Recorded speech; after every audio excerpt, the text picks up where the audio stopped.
سيرة العشرة المبشرين بالجنة للشيخ الدكتور أحمد بن غزلان المزروعي حفظه الله تعالى. أولا أبو بكر الصديق رضي الله عنه. اسمه عبد الله بن أبي قحافة عثمان بن عامر التيمي القرشي. كنيته أبو بكر وهو مشهور بها.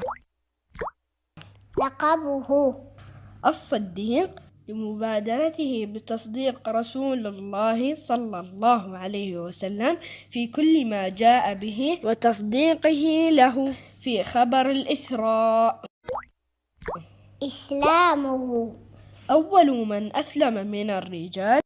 خلافته أول الخلفاء الراشدين المهديين بعد رسول الله صلى الله عليه وسلم. وفاته توفي سنة 13 للهجرة وعمره 63 سنة. فضائله هو أفضل الأمة بعد النبي صلى الله عليه وسلم. ثناء الله جل وعلا على الصديق رضي الله عنه.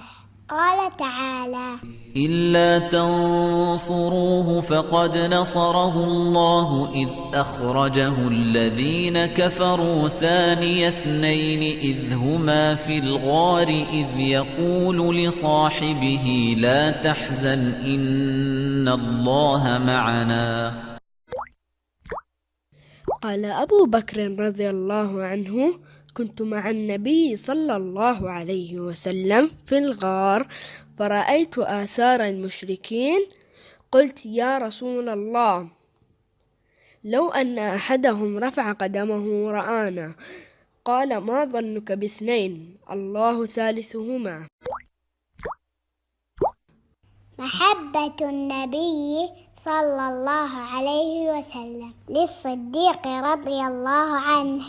عن عمرو بن العاص أن النبي صلى الله عليه وسلم بعثه على جيش ذات السلاسل، فأتيته فقلت: أي الناس أحب إليك؟ قال: عائشة.